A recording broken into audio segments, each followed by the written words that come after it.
When Alexandria Ocasio-Cortez walked into a Senate hearing expecting a televised victory, she had no idea JD Vance was about to systematically dismantle her entire political narrative. Alexandria Ocasio-Cortez was still pointing her finger directly at the Vice President of the United States when JD Vance delivered the sentence that shattered the room. "Congresswoman, you just testified falsely under oath, and I am going to prove it in the next 40 minutes. Senator Bernie Sanders, sitting directly behind her, did not move a single muscle. Senator Elizabeth Warren looked down silently at the table. Representative Jasmine Crockett's mouth opened slightly and then closed again. On the Republican side of the dais, Senator Josh Hawley leaned forward for the very first time in 3 hours. Senator Tim Scott set down his pen very carefully. He set it down the way a man sets down a glass of water when he absolutely does not want to spill it. Senator Tom Cotton simply folded his hands. Somewhere up in the press gallery, a young reporter from the Associated Press frantically whispered into her phone, "Get the desk now. Something is happening in Dirksen 538. If you have been waiting, truly waiting, for the day somebody finally held Alexandria Ocasio-Cortez accountable to her own words, hit that like button right now, because it is about to happen live, under oath, on C-SPAN, in the United States Senate. And nobody in that room is ready for what comes next." 3 hours earlier, Senate Dirksen Room 538 had been standard Washington theater. Vice President JD Vance had gavelled in the hearing at 10:00 inches the morning. The subject was the national housing crisis. The committee was the Senate Committee on Banking, Housing, and Urban Affairs. Democrats had invited Congresswoman Alexandria Ocasio-Cortez as a witness to attack the administration's working family housing policy. AOC had walked into that room believing 3 things. First, that JD Vance was a Yale-educated venture capitalist who couldn't name a single street in the Bronx. Second, that Bernie Sanders, sitting right behind her in the gallery reserved for invited House members, would follow her lead the way he had followed it for 7 years. Third, that the C-SPAN cameras were her stage.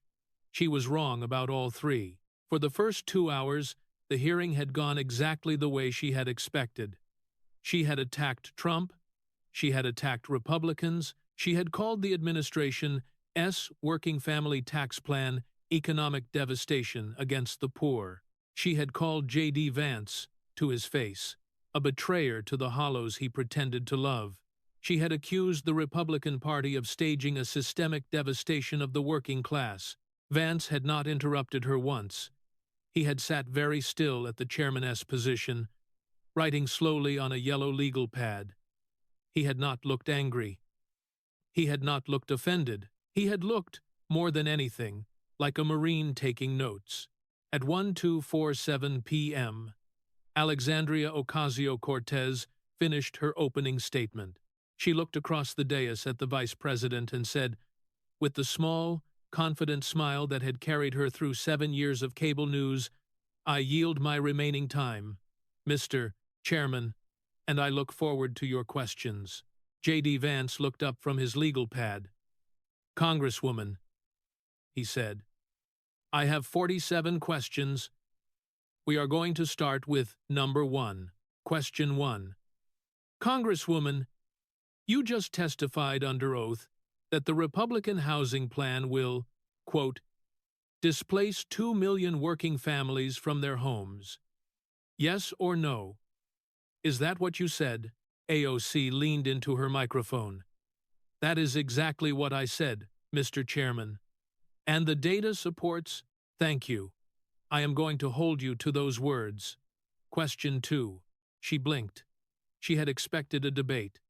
This did not feel like a debate. This felt like something else entirely. Question 2. In March of this year, you posted on social media that, and I am quoting you word for word, no elected official should ever take corporate money and claim to represent working people. Did you write those words, Congresswoman? Yes, I did. Do you still stand by them? Absolutely. Every day. Thank you.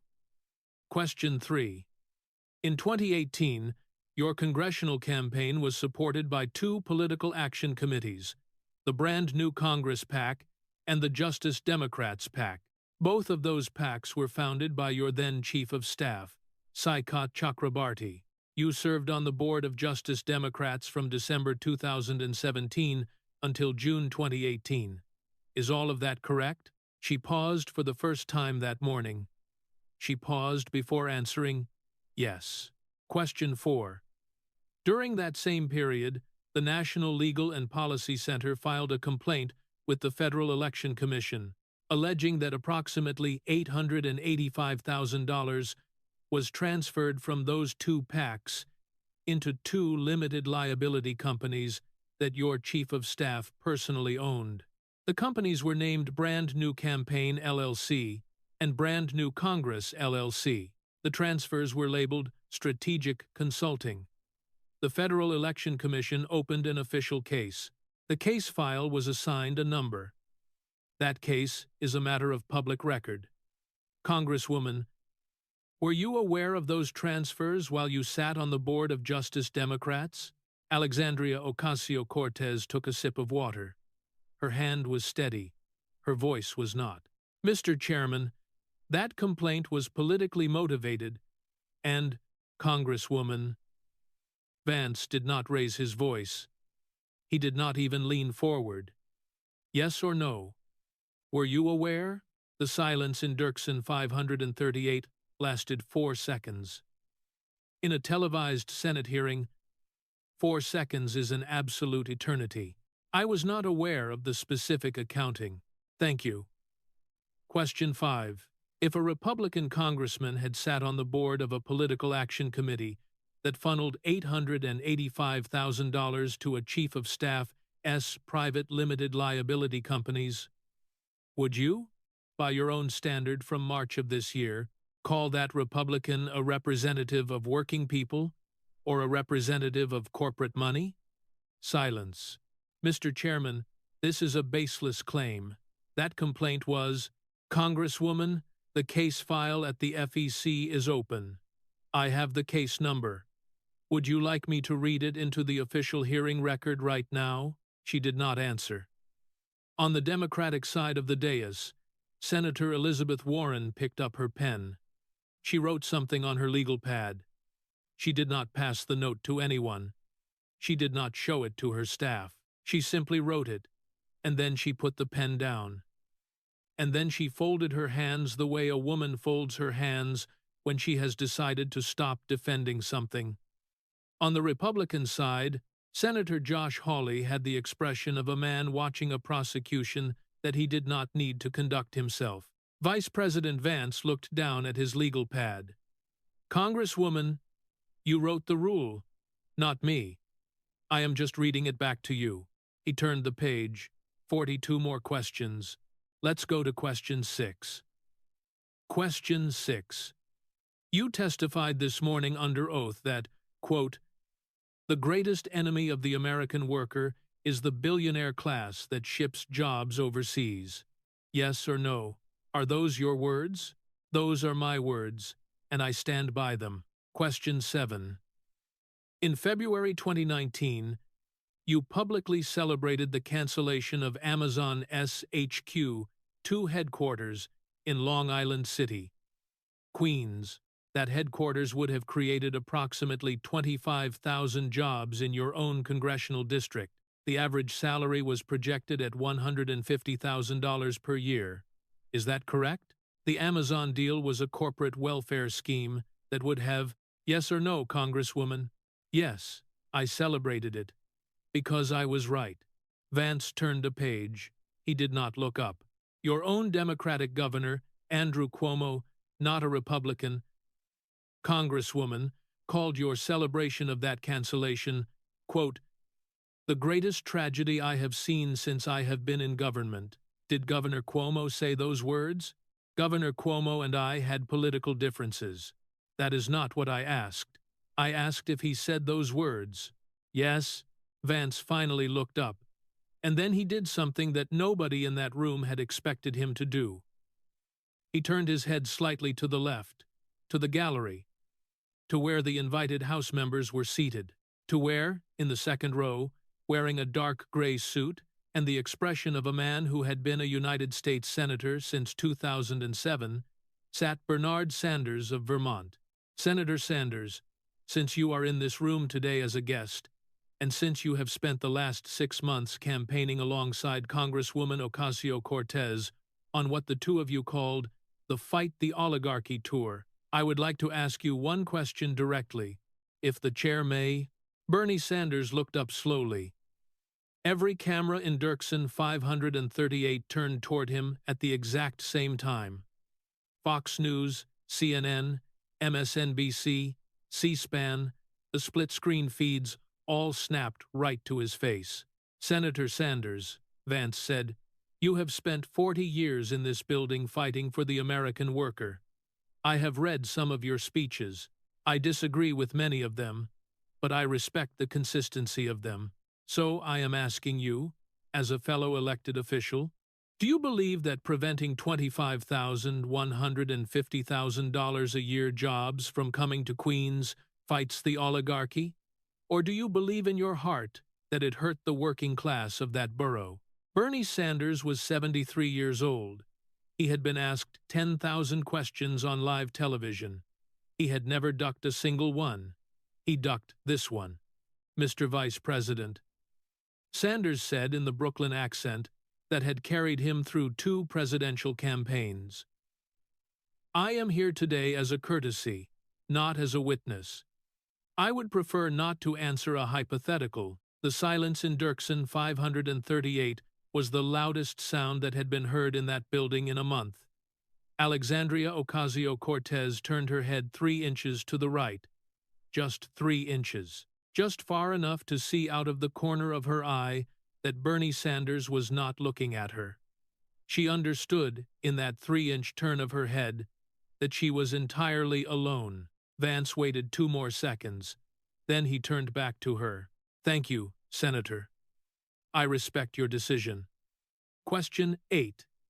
Congresswoman, the $12 billion in lost economic activity from the Amazon cancellation, how many of those 25,000 jobs have you personally replaced in your district since 2019? That is not how congressional districts work, Mr. Chairman. 0. The answer is 0. I checked the Bureau of Labor Statistics this morning at 6:45 a.m. Net private sector job creation in New York. S14th Congressional District from January 2019 to the most recent quarterly report is negative 4,200.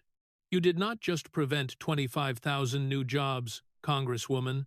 You oversaw the loss of 4,200 more on top of that. He turned another page. That is 29,200 jobs by your own celebrated policy position that never came to the people you were elected to represent. Question 9. Would you like to revise your earlier statement that the billionaire class is the greatest enemy of the American worker? Or do you want it to stand on the record? AOC's water glass was at her lips. She set it down without drinking. I stand by my statement. Thank you. At the back of the room, a C-SPAN producer leaned over to her director and whispered a single sentence. We are not cutting away from this. I don't care what the schedule says. In the Democratic cloakroom 1 floor up, 3 senators who had been scrolling their phones were now standing perfectly still in front of the television mounted to the wall. One of them was Senator Chuck Schumer. Another was Senator Dick Durbin. The third had stopped scrolling on a text message halfway through a word. In the CNN studio in Manhattan, the executive producer of the network's live daytime coverage made a decision that would be studied in journalism schools for years afterward. She said out loud to her entire control room, "Clear the schedule. We are staying on this hearing until it ends. I don't care if it runs through prime time. Nobody cuts away. Nobody." In a retirement home in North Charleston, South Carolina.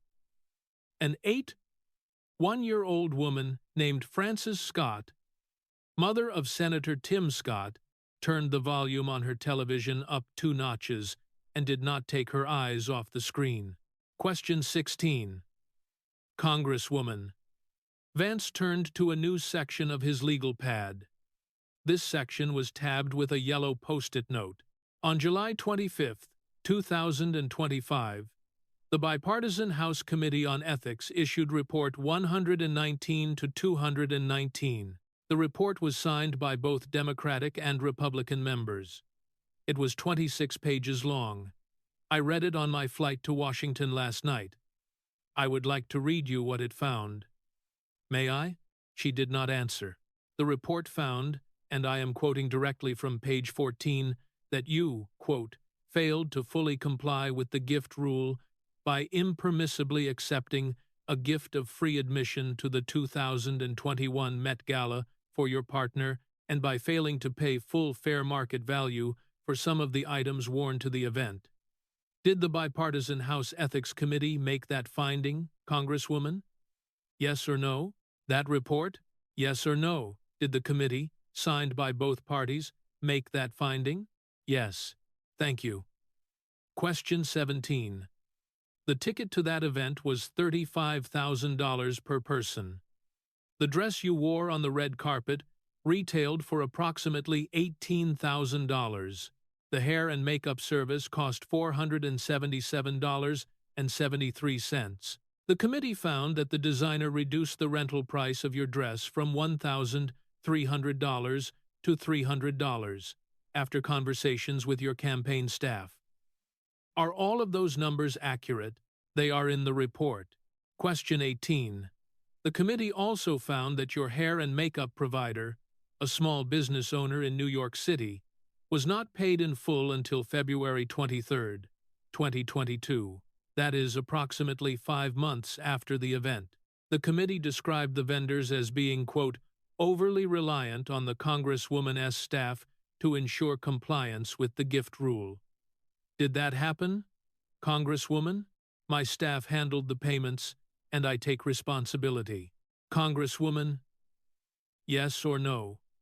Did a working-class hairdresser in New York City wait 5 months to be paid $477 by a United States Congresswoman who wore a dress that said, "Tax the Rich," on the back of it? Alexandria Ocasio-Cortez lowered her eyes. Yes. Vance did not move. The median monthly rent in Hunts Point in the Bronx, in your congressional district, Congresswoman, is approximately $1,390. The penalty the House Ethics Committee ordered you to pay for the Met Gala violations was $2,733, plus a $250 donation for your partner's meal. Total, $2,983. That is roughly 2 months of your own constituents' rent. Congresswoman, your penalty for wearing a tax-the-rich dress at a $35,000 a plate party. 2 months of their rent. Question 19. Who, on that night in September 2021, was the rich? Somewhere in the front row of the press gallery, a reporter from the Washington Post. A reporter who had personally written 6 positive profiles of Alexandria Ocasio-Cortez between 2019 and 2023, set her pen down on her notebook and did not pick it back up. And then something happened that nobody in Dirksen 538, not even Vice President Vance, had expected. A senator on the Democratic side of the dais leaned into his microphone without being called on. He was wearing, as he had worn to every Senate session for the past 2 years, a black hoodie and gym shorts. His name was John Fetterman.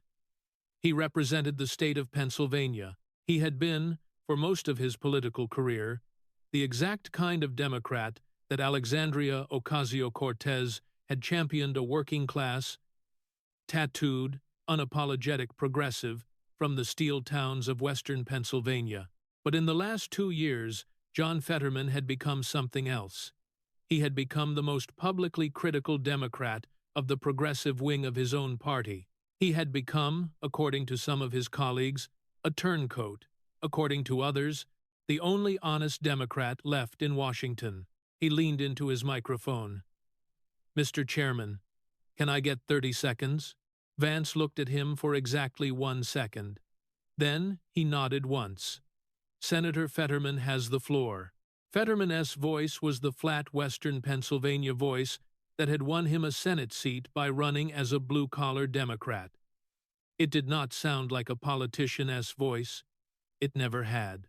"I am not going to pretend I agree with Vice President Vance on most things. I don't. I voted against most of his party's bills, and I am going to keep voting against them.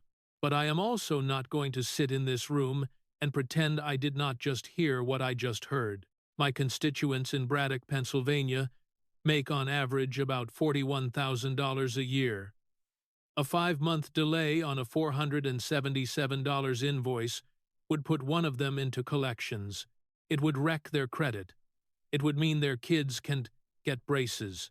It would mean real damage to a real family. Congresswoman Ocasio-Cortez, with respect, and I mean that, you do not get to wear Tax the Rich on a dress at a $35,000 a plate party and also stiff a hairdresser for 5 months. You have to pick one. You have to. I have picked mine. My party needs to pick its." John Fetterman leaned back. He did not look at Alexandria Ocasio-Cortez. He looked at the cameras. He looked at the American people. Elizabeth Warren closed her eyes for 3 full seconds. Raphael Warnock, the Baptist pastor from Atlanta who had once preached from Martin Luther King Jr., its pulpit, wrote something on his legal pad that the C-SPAN zoom lens would later reveal to anyone who paused the footage and squinted. It looked very much like the single word, "Amen." Bernie Sanders did not move. In living rooms across America, in that exact moment, something shifted. In a double-wide trailer in Athens, Ohio, a 8-year-old retired coal miner named Dale put his coffee cup down on the table next to his recliner. He had voted for Bernie Sanders in the 2016 primary. He had voted for Donald Trump in the general election. He had not known how to feel about any of it for 9 years. He knew now, in a kitchen in Braddock, Pennsylvania, the very town Fetterman had just named, a 2-year-old single mother named Crystal, who had been doing dishes during the hearing, stopped doing them. She picked up her phone. She opened a group text with her 3 sisters. She typed 4 words. "Are you watching this?" In a barber shop in Middletown, Ohio, the town where JD Vance had grown up, an old barber named Earl, who had cut Jimmy Vance's hair when Jimmy was 7 years old, paused the clippers mid-cut and said to nobody in particular, "Well, I'll be absolutely astounded. The boy is doing it." 25 questions remaining. Alexandria Ocasio-Cortez was not a small person. She had not become the youngest woman ever elected to the United States Congress by collapsing when things got hard. She had faced hecklers. She had faced severe physical threats. She had faced Marjorie Taylor Greene screaming at her on the Capitol steps, and she had not flinched. She took a breath. She reached for her water. She set it back down. She leaned into her microphone with both hands. "Mr. Chairman, you have asked me 15 questions.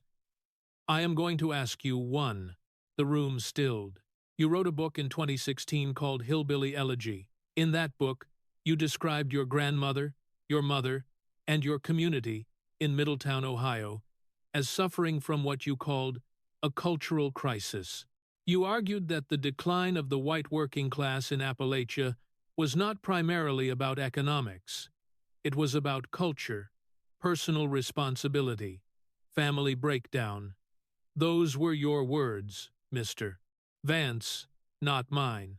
Then, in 2021, you took approximately $15 million in campaign support from a Silicon Valley billionaire named Peter Thiel to run for the United States Senate in Ohio. You worked at Mithril Capital, a venture capital firm co-founded by Mr. Thiel.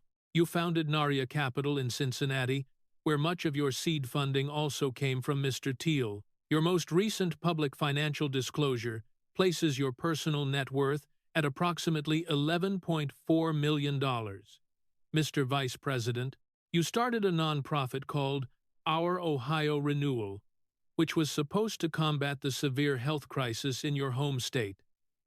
NPR reported NPR. Mr. Chairman, not Fox News, not OAN, not Breitbart, that your nonprofit spent more money on management consultants and public relations than it did on actual recovery services in Ohio. And then it quietly closed. That reporting is a matter of public record. Your grandmother, the woman you wrote the book about, passed away in 2005, owing money to a pharmacy in Middletown, Ohio, for her own insulin. And then, 11 years later, you sold her story to HarperCollins, and you sold the movie rights to Ron Howard, and Glenn Close was nominated for a Golden Globe playing her. You became famous and wealthy off the pain of a woman who never earned $30,000 in a single year of her life. And now, Mr. Chairman, you sit in that chair and lecture me about representing working people. You did not betray the hollows, JD Vance. You monetized them. The Democratic side of the dais applauded. Elizabeth Warren, Raphael Warnock, even John Fetterman nodded once. Not in agreement, but in acknowledgement that it had been a real punch. Bernie Sanders, for the first time in 2 hours, finally spoke 4 words. That was well said. The room breathed. The cameras cut to Vance's face. For the first time since question 1, Alexandria Ocasio-Cortez looked like she might win. Josh Hawley, on the Republican side, touched his forehead very briefly. Even he, for a moment, looked worried. Vance waited until the applause died. He did not look defensive. He did not look angry. He looked, if anything, slightly relieved, like a man who had been waiting to be asked the exact question she had just asked him. Congresswoman, everything you just said about me is accurate. Let me confirm it on the record. I did write Hillbilly Elegy. I did argue that culture matters alongside economics in explaining the decline of the white working class. I did accept approximately $15 million in campaign support from Peter Thiel during my Senate run in 2021 and 2022.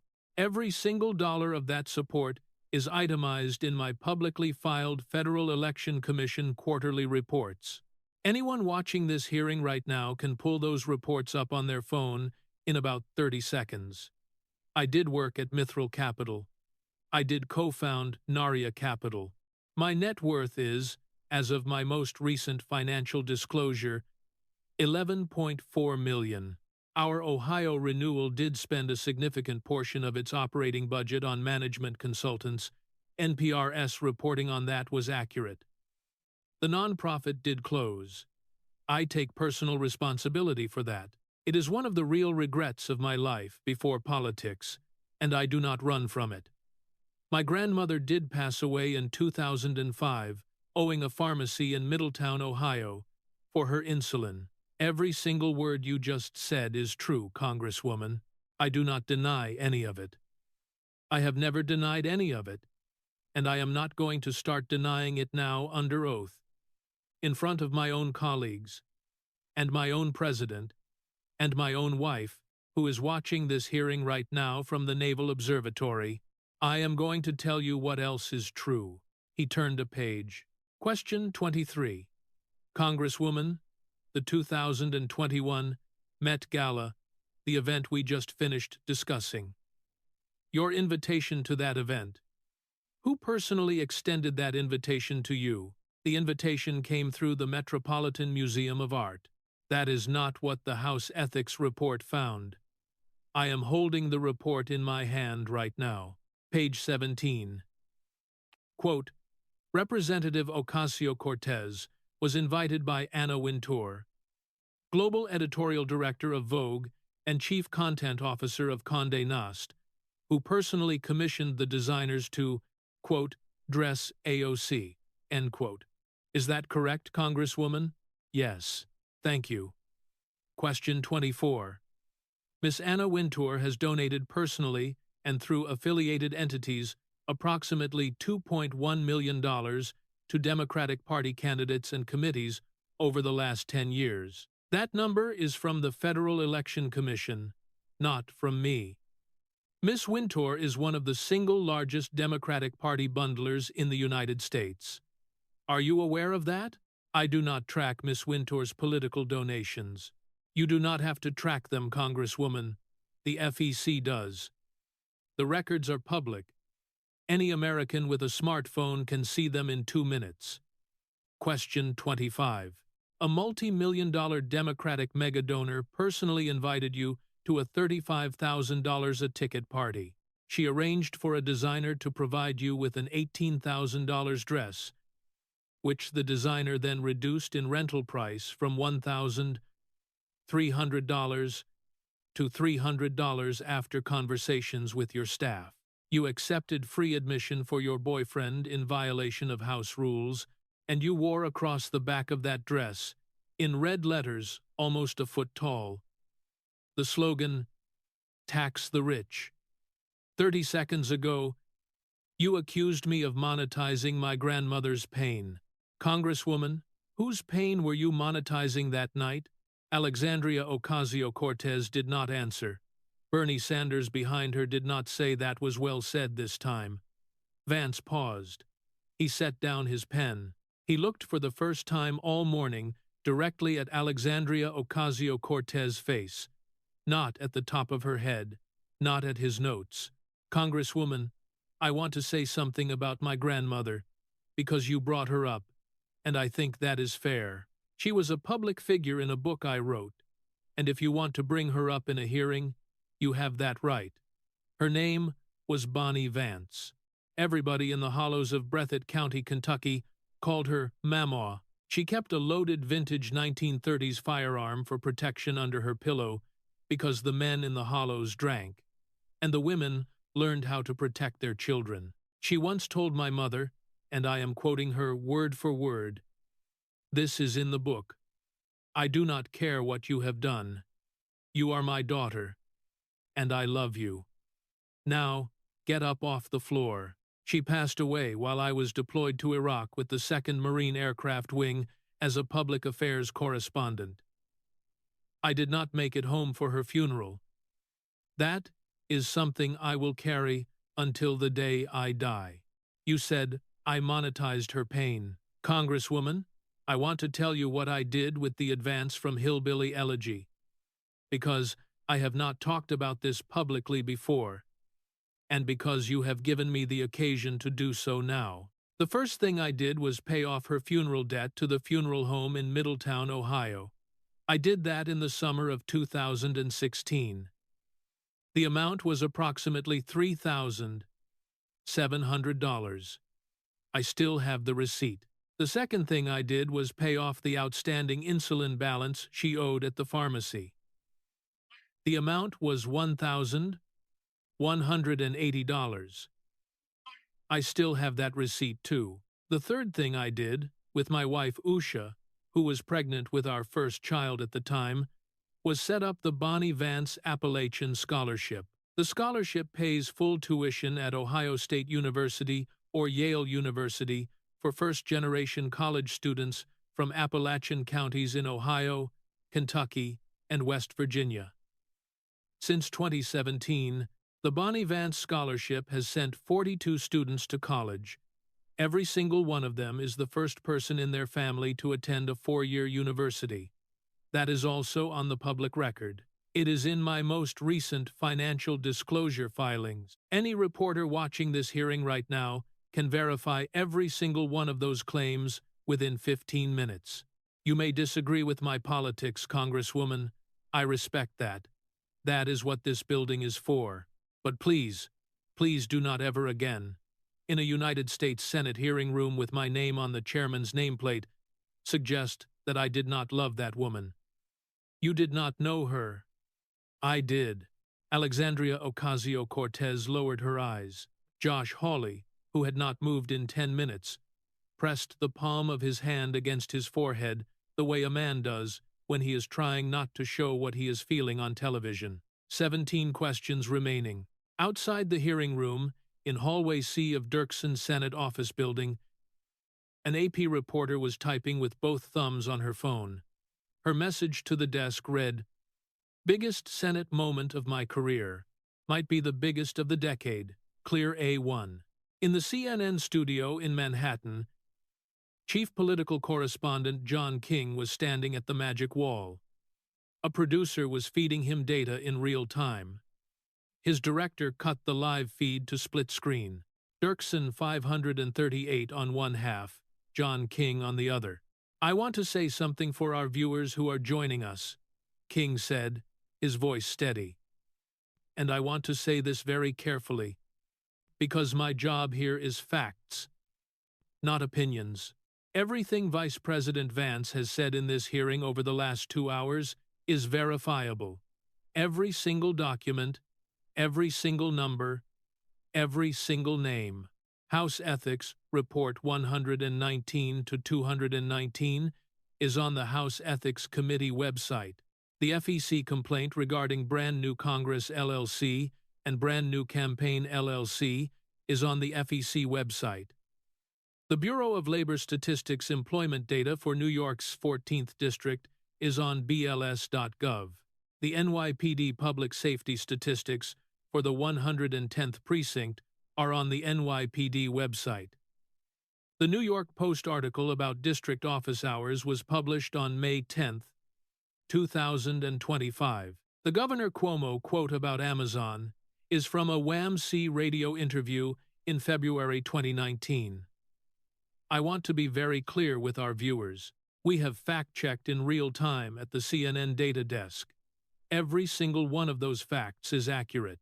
Back in the studio, Jake Tapper took the handoff. "Thank you, John. Yes, that is. This is a remarkable hearing. I think we need to stay with this." The split screen cut back to Dirksen 538. Question 31. "Congresswoman, since you took office in January 2019, major offenses in New York's 14th congressional district have increased by approximately 70%. The citywide average over the same period is 30%. Your district is running at more than double the rate of New York City as a whole. Source: New York Police Department Public Safety Statistics, analyzed and published in the New York Post, May 10, 2025. Is that number correct? Public safety statistics are complicated. Yes or no, Congresswoman? I cannot dispute the number. Question 32. In the 110th precinct, which sits inside your congressional district, major offenses have increased by approximately 105% over the same period. Correct? Correct. Question 33. In the 115th precinct, the increase is approximately 85%. Correct? Correct. Question 34.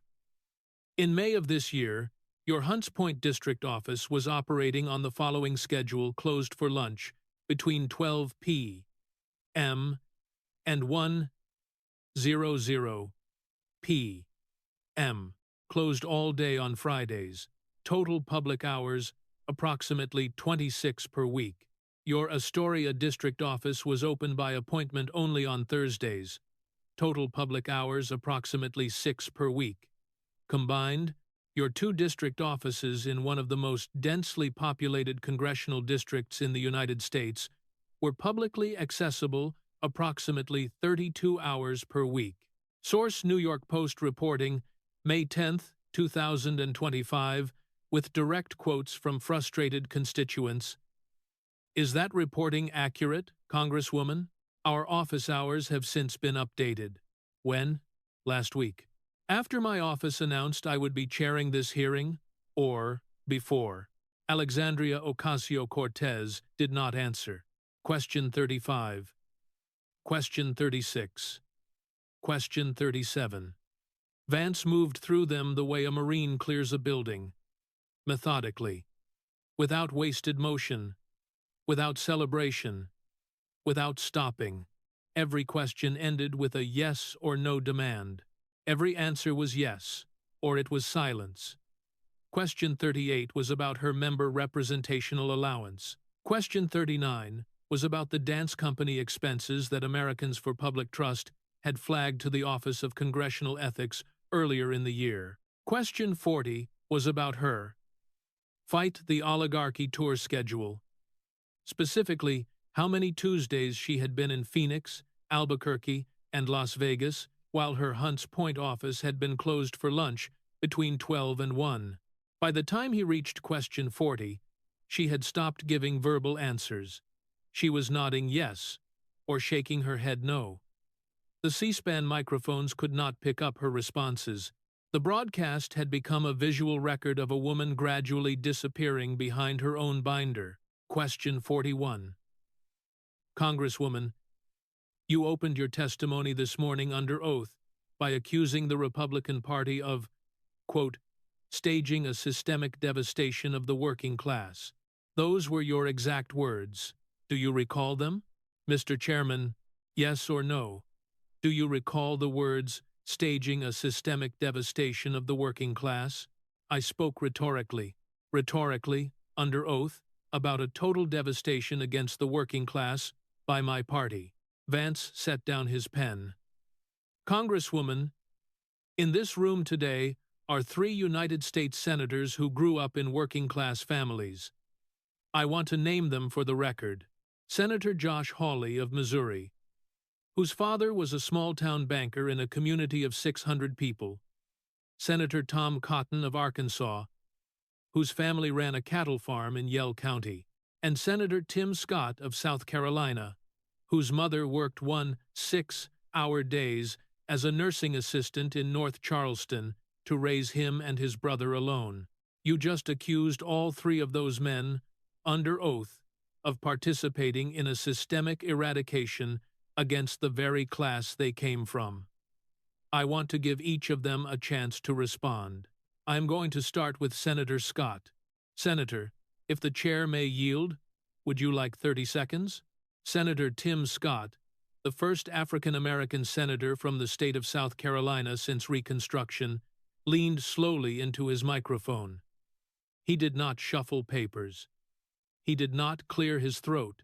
He did not make a joke. Congresswoman Ocasio-Cortez, my mother's name is Frances Scott. She is 81 years old.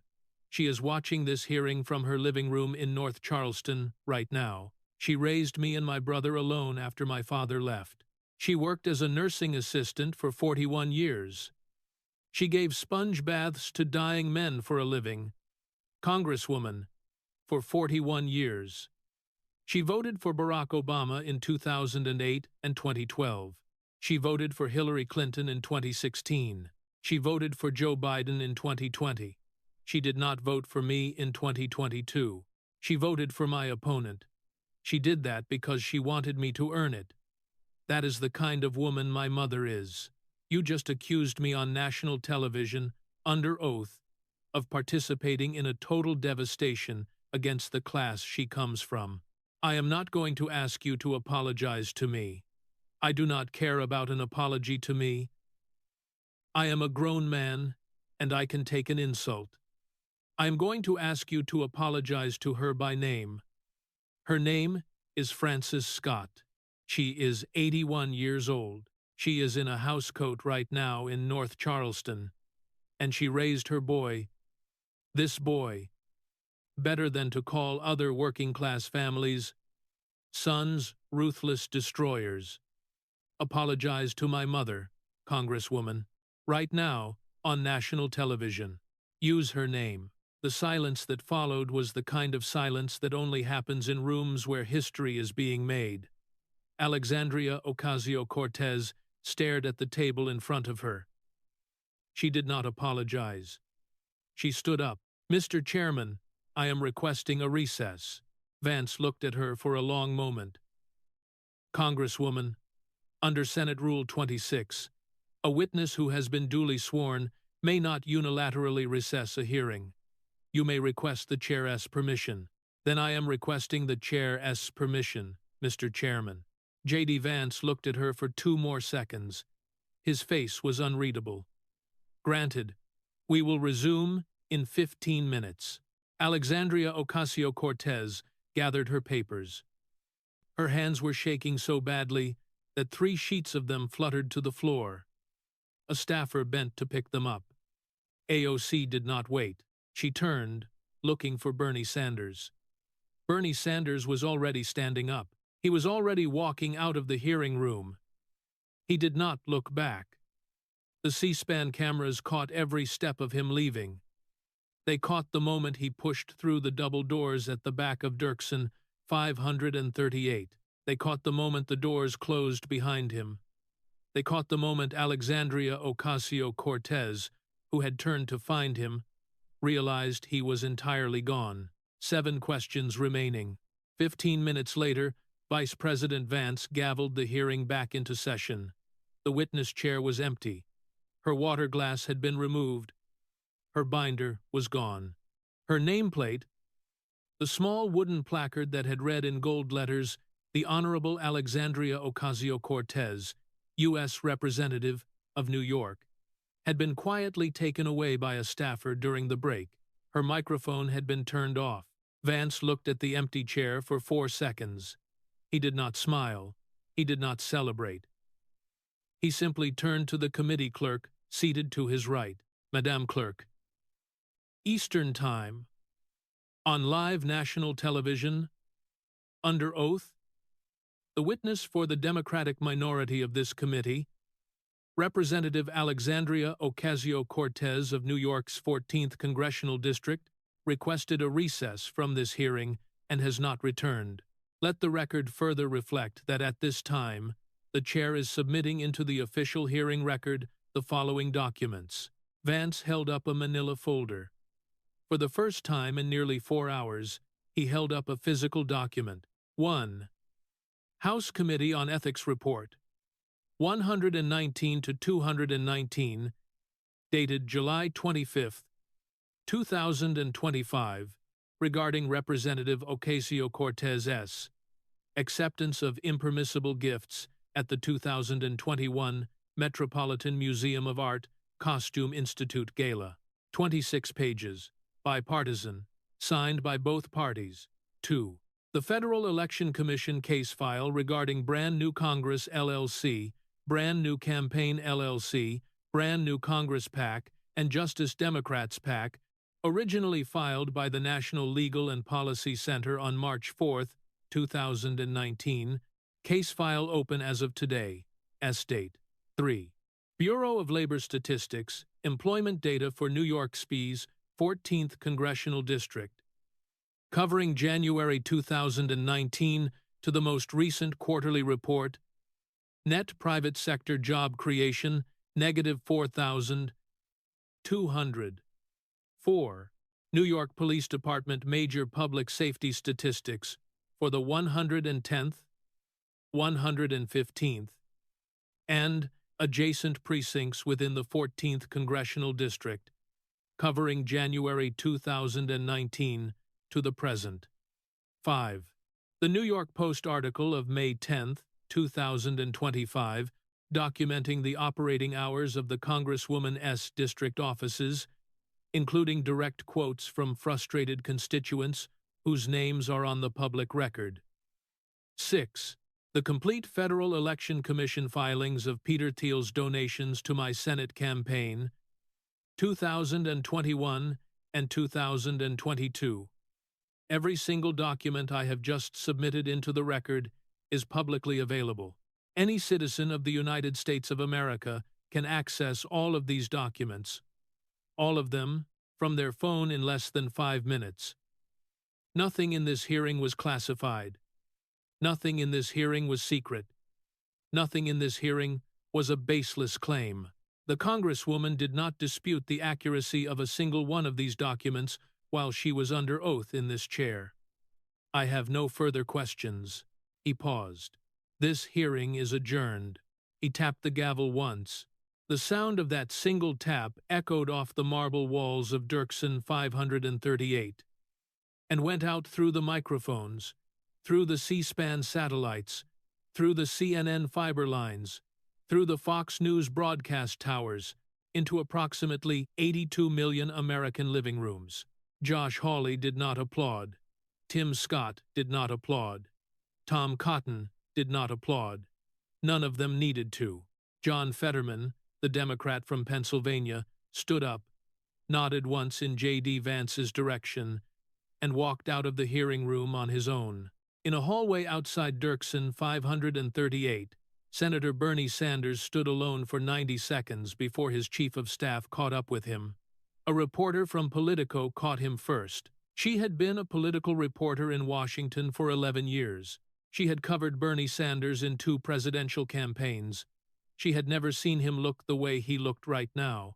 She asked him one question. "Senator Sanders, did Congresswoman Ocasio-Cortez do anything wrong in there?" Bernie Sanders, who had spent 40 years perfecting the art of the sharp one-liner, who had built an entire political career on giving reporters answers they could, quote, gave the only answer he could give. No comment. He walked to the elevator. He pressed the button. The doors opened. He stepped in. He did not take questions for the remainder of the day. He did not issue a statement. His staff told reporters he had a scheduling conflict. He did not. He went home. In a small office on the 3rd floor of the Russell Senate Office Building, Senator Tim Scott closed his door behind him and called his mother. Frances Scott was 81 years old, and she was sitting in her living room in North Charleston, South Carolina, in a blue housecoat that her son had sent her for Mother's Day 3 years ago. She had just finished watching her son speak on live television in the United States Senate. She had not moved from her recliner. She picked up on the second ring. "Timmy, Mama, did you see it?" "Baby, I saw every minute of it. Every minute. From the first question to the last. What did you think, Mama?" Frances Scott took a long breath. Tim Scott could hear it across the phone line.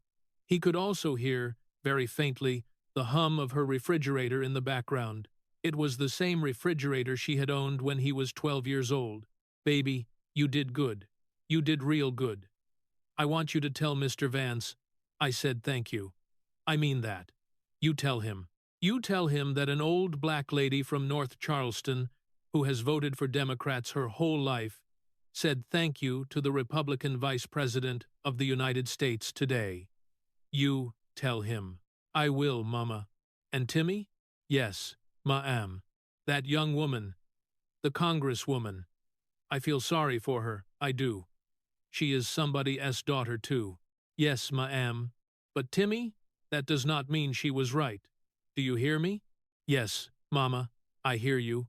Senator Tim Scott, who had been in politics for 24 years and who had seen almost everything politics could do to a person, sat at his desk with the phone still in his hand and cried for 90 seconds. Then he washed his face in the small bathroom next to his office. Then he went to the Senate floor for the 3-4-5 vote. J.D. Vance stayed in Dirksen room 538 for 6 minutes after everyone else had left. The C-SPAN cameras had been switched off. The reporters had filed out to the hallway. His Secret Service detail was waiting outside the main doors. His chief of staff was waiting with a folder of items for him to sign. Vance walked slowly from the chairman's dais down to the witness table.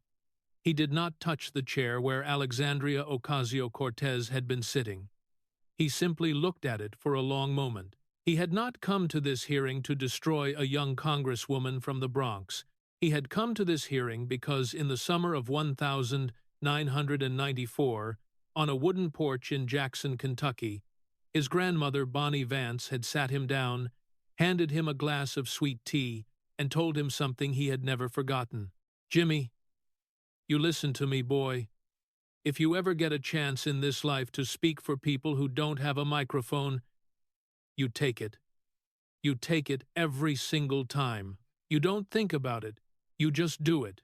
Do you hear me?" He had heard her. He took the underground tram from Dirksen Senate Office Building to the Capitol. He walked into the vice presidential office off the Senate floor. He presided over the 3-4-5 vote as if nothing unusual had happened that afternoon. He was, after all, a Marine. Marines finish what they start. By 5:00 p.m. Eastern Time, the clip of Alexandria Ocasio-Cortez standing up and requesting a recess had been viewed 41 million times on X. By 7:00 p.m., the hashtag number Bernie walked out was the #1 trending topic on X, TikTok, Instagram, and YouTube, simultaneously, a convergence that social media analysts said had not happened on a political story since the night of November 3, 2020. By 9:00 p.m., 3 Democratic members of the House of Representatives, all of them representing swing districts, had issued statements carefully distancing themselves from Congresswoman Ocasio-Cortez's testimony. None of them named her directly. They did not need to. Their constituents knew who they meant. By 1:00 p.m., Senator John Fetterman had tweeted a single sentence. "I said what I said." By 1:00 p.m., John King on CNN was reading the House Ethics Report aloud in full, on prime time, page by page, with the data desk fact-checking every sentence on the lower third of the screen. By midnight, Alexandria Ocasio-Cortez had not tweeted. Not one word. For anyone who had followed her career closely over the last 7 years, that silence was the loudest sound of the entire day. At 1:47 a.m. Eastern Time, exactly 12 hours after she had yielded her time to the Vice President of the United States, Congresswoman Ocasio-Cortez's office quietly updated the hours on the website of her Hunts Point district office. The new hours read Monday through Friday, 9:00 a.m. to 6:00 p.m. No appointment required. Nobody in her office made an announcement about it. There was no press release. There was no tweet, but the door was unlocked. Somewhere in a 2-story house in Middletown, Ohio, an 8-1-year-old man named Earl Caldwell, a retired Armco steelworker who had known Bonnie Vance for 41 years, who had sat on her front porch and eaten her biscuits and listened to her cuss out her daughter's boyfriends, drove to the small cemetery off Route 4 and parked his pickup truck. He walked slowly between the headstones. The October air was cold. His breath was visible.